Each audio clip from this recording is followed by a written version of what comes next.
Exercise 13.2 का question number 1 देखते हैं। फर्स्ट क्वेश्चन में बोल रहा है which of the following are in inverse proportion. देखो यहां पर आपको कुछ स्टेटमेंट दिए हुए हैं, लगभग 4-5 स्टेटमेंट है। इन स्टेटमेंट को पढ़ के आपको ये फाइंड आउट करना है, ये बताना है कि ये स्टेटमेंट आपको किस बारे में बता रहा है, डायरेक्ट प्रोपोर्शन के बारे में या फिर इनवर्स प्रोपोर्शन के बारे में। ठीक है, तो एक काम करते हैं, व्हाइट बोर्ड की तरफ चलते हैं और एक एक स्टेटमेंट को मैं आपको एक्सप्लेन करूंगा जिससे कि आपको ये समझ में आ सके कि ये डायरेक्ट प्रोपोर्शन है या फिर इनवर्स प्रोपोर्शन है। ठीक है, तो चलिए व्हाइट बोर्ड की तरफ चलते हैं और एक एक करके इन प्रॉब्लम्स को सॉल्व करते हैं। फर्स्ट क्वेश्चन का जो पहला पार्ट दिया हुआ है, पहला स्टेटमेंट दिया हुआ है, the number of worker on a job and the time to complete the job. देखो इस क्वेश्चन में क्या करना है, हम लोग को ये फाइंड आउट करना है कि जो नंबर ऑफ वर्कर है और जो टाइम लग रहा है उन लोग को जॉब को कंप्लीट करने में, ये दोनों आपस में डायरेक्टली प्रोपोर्शनल है या इनडायरेक्ट प्रोपोर्शन है, सॉरी इनवर्स प्रोपोर्शन है। तो इनवर्स प्रोपोर्शन क्या होता है, ये चीज मैं आपको पिछली वीडियो में बता चुका हूं, जो कि इस एक्सरसाइज का इंट्रोडक्शन पार्ट था। अगर आपने वो वीडियो नहीं देखा है तो ऊपर आई बटन में क्लिक करके देख सकते हो या फिर नीचे डिस्क्रिप्शन बॉक्स में भी उसका लिंक आपको मिल जाएगा, एक्सरसाइज 13.2 का। उस पर जाके जो सबसे पहला वीडियो होगा सम इंपॉर्टेंट पॉइंट्स के नाम से, वो वीडियो आप जरूर देख लेना, तो आपको ये पता चल जाएगा कि इनवर्स प्रोपोर्शन क्या होता है। एक ऊपरी तौर पर मैं आपको समझा देता हूं, जब कभी भी x का वैल्यू बढ़ रहा हो और y का वैल्यू कम हो रहा हो, या फिर x का वैल्यू कम हो रहा हो और y का वैल्यू बढ़ रहा हो, उस कंडीशन को इनवर्स प्रोपोर्शन कहा जाता है। ठीक है, तो यहां पर देखो, अगर हम लोग नंबर ऑफ वर्कर को लेंगे, या मैं आपको एग्जांपल दे रहा हूं, ठीक है, आपके समझने के लिए। आंसर यहां तो आपको सिर्फ डायरेक्ट है या इनवर्स है ये बताना है, और दूसरा है टाइम। ठीक, सपोज कोई एक काम है, अब उस काम को करने के लिए 10 लोग मिलकर उस काम को 6 घंटे में पूरा कर लेते हैं। ठीक है, तो यहां पर देखो 10 लोग मिलकर काम को 6 घंटे में पूरा कर रहे हैं। अगर उसी काम को करने के लिए हम लोग 20 वर्कर को लगा दें तो क्या होगा, वो काम 3 घंटे में पूरा हो जाएगा। अगर इसी काम को कंप्लीट करने के लिए हम लोग 40 वर्कर को लगा दें तो ये काम 1/2 यानी कि 1.5 घंटे में पूरा हो जाएगा। तो देखो यहां पर क्या हो रहा है, अगर अपन इसको x ले लें और इसको y ले लें, नंबर ऑफ वर्कर्स अगर इंक्रीज हो रहा है, ठीक है, अगर ये इंक्रीज हो रहा है तो जो टाइम है वो डिक्रीज होते जा रहा है। ठीक है, 10 लोग जिस काम को 6 घंटे में कर रहे हैं, 20 लोग उसी काम को मिलकर सिर्फ 3 घंटे में कंप्लीट कर सकते हैं। और अगर नंबर ऑफ वर्कर्स और बढ़ा दिए जाए, 40 वर्कर अगर उस काम को करें तो सिर्फ 1.5 घंटे में वो काम पूरा हो सकता है। ठीक है, या फिर 1.5 घंटे से कम में भी हो सकता है। मैंने प्रोपोर्शन नहीं निकाला है, मैं सिर्फ आपको एग्जांपल दे रहा हूं। तो इसका मतलब क्या है, x बढ़ रहा है, y कम हो रहा है, तो ये जो होगा ये स्टेटमेंट होगा इनवर्स प्रोपोर्शन। ठीक है, ऐसा जब आपको ऐसा कंडीशन मिल जाए कि x का वैल्यू बढ़ रहा हो और y का वैल्यू कम हो रहा हो तो वो इनवर्स प्रोपोर्शन में आता है। या फिर अगर x का वैल्यू कम हो रहा है और y का वैल्यू बढ़ रहा है तो भी वो इनवर्स प्रोपोर्शन में आएगा। तो इसका आंसर आएगा इनवर्स प्रोपोर्शन। ठीक है, इसका जो सेकंड पार्ट है, सेकंड पार्ट भी देखते हैं। तो फर्स्ट क्वेश्चन का जो सेकंड पार्ट है, सेकंड पार्ट में दिया है the time taken for a journey and the distance travelled in a uniform speed. तो यहां पर हम लोग को टाइम को और डिस्टेंस को, इन दोनों के बीच में रिलेशन बताना है कि ये आपस में डायरेक्ट प्रोपोर्शन है या इनडायरेक्ट। तो देखो यहां पर क्या हो रहा है, जो आप कोई जर्नी में जा रहे हो, ठीक है, उस जर्नी में आप एक ही स्पीड में जा रहे हो, 40 की स्पीड से ही आप गाड़ी चला के जा रहे हो। ठीक है, पूरे डिस्टेंस आपको जहां कहीं भी पहुंचना है, सपोज आपको दिल्ली से लेकर कलकत्ता तक जाना है और 40 के स्पीड में ही आप जा रहे हो, एक ही स्पीड है, तो क्या होगा, जितना ज्यादा टाइम है उतना ज्यादा डिस्टेंस भी होगा।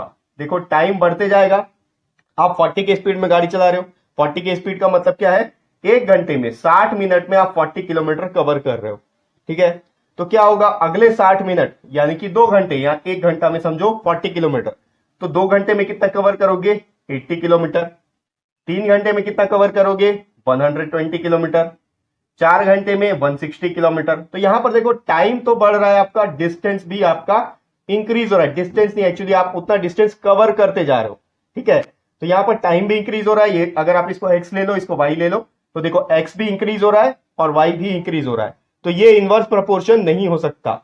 डायरेक्ट पिछले एक्सरसाइज में आप पढ़ चुके हो डायरेक्ट प्रोपोर्शन के बारे में, जब x भी बढ़ रहा हो और y भी बढ़ रहा हो सेम प्रपोर्शन के साथ, तो उसको डायरेक्ट प्रपोर्शन बोलते हैं। तो ये वाला जो स्टेटमेंट है ये डायरेक्ट प्रपोर्शन में आएगा। टाइम और डिस्टेंस दोनों डायरेक्ट प्रपोर्शनल है एक दूसरे के।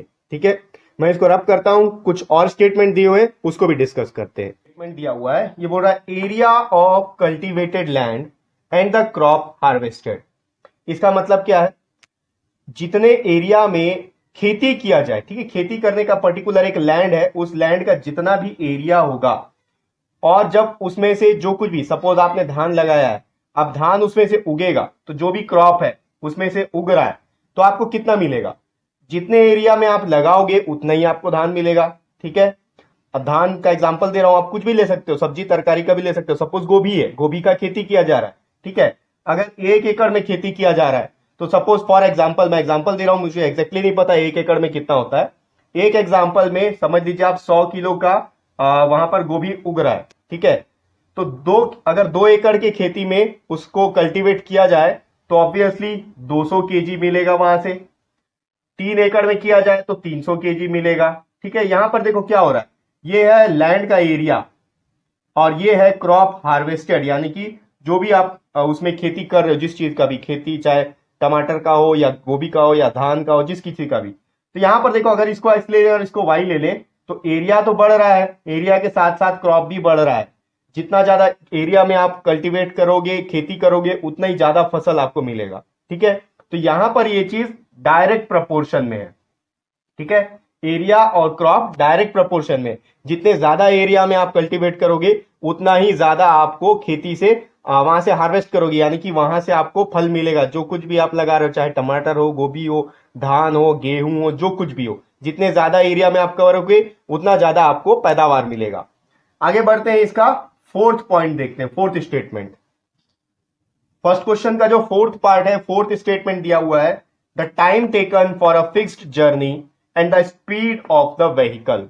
ठीक है, अब मैं आपको थोड़ा समझाता हूं। क्वेश्चन तो आपको समझ में आ गया होगा, पर्टिकुलर किसी एक जगह जाना है, अब वहां पर हम लोग को दो चीज फाइंड आउट करना है कि टाइम कितना लगेगा और स्पीड क्या रहेगा। ठीक है, टाइम और स्पीड के बीच में हम लोग को ये बताना है रिलेशन कि वो डायरेक्टली प्रोपोर्शनल है या फिर इनडायरेक्ट प्रोपोर्शन है। ठीक है, तो देखो एक एग्जांपल लेते हैं, आपके घर से लेकर स्कूल तक का जो डिस्टेंस है, आपके स्कूल का डिस्टेंस मान के चलते हैं वो 10 किलोमीटर है। ठीक है, अब यहां पर देखो, ये हो गया स्पीड और ये हो गया टाइम।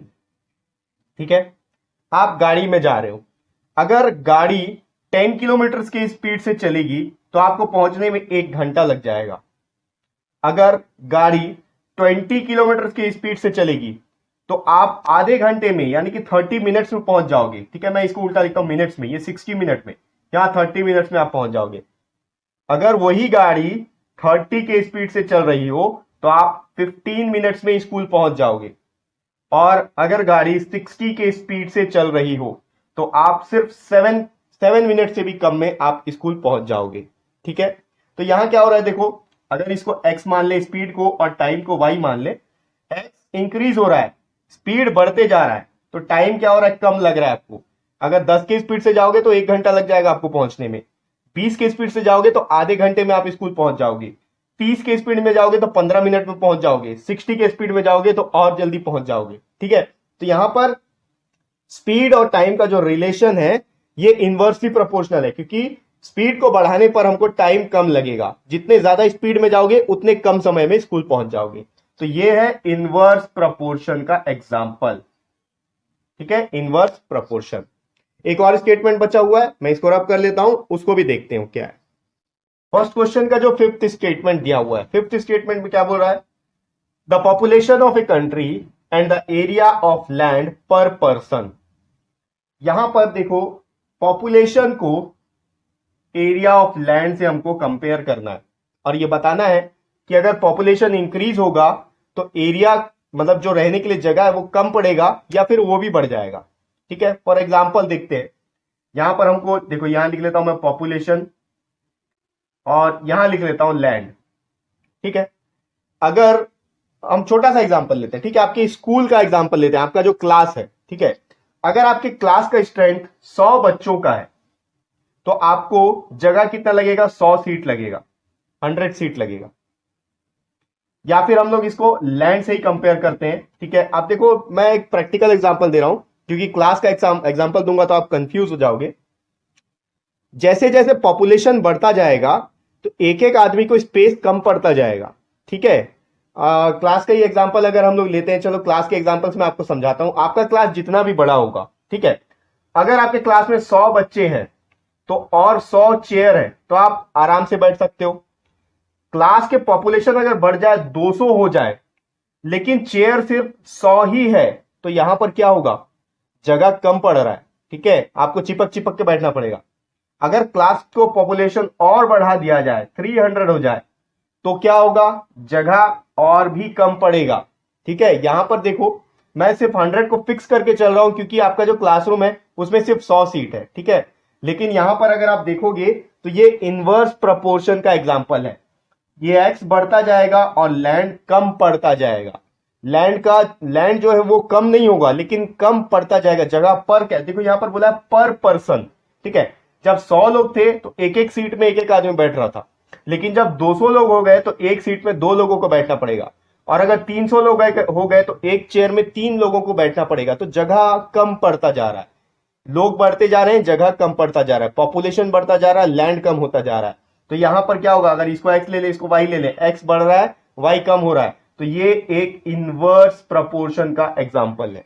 ठीक है, तो इसी तरीके से आप किसी भी स्टेटमेंट में आइडेंटिफाई कर सकते हो कि वहां पर वो चीज डायरेक्टली प्रोपोर्शनल में चल रहा है या फिर इनवर्स प्रोपोर्शन में। आपको स्टेटमेंट को अच्छे से पढ़ लेना है, किस किस चीज को कंपेयर करना है वो आप देख लो। उसके बाद आप छोटा सा एक टेबल बना लो कि कौन सा चीज बढ़ रहा है, कौन सा चीज कम हो रहा है, तो आपको समझ में आ जाएगा कि ये डायरेक्ट प्रोपोर्शन है या फिर इनडायरेक्ट प्रोपोर्शन है। ठीक है, तो ये हो गया एक्सरसाइज 13.2 का फर्स्ट क्वेश्चन।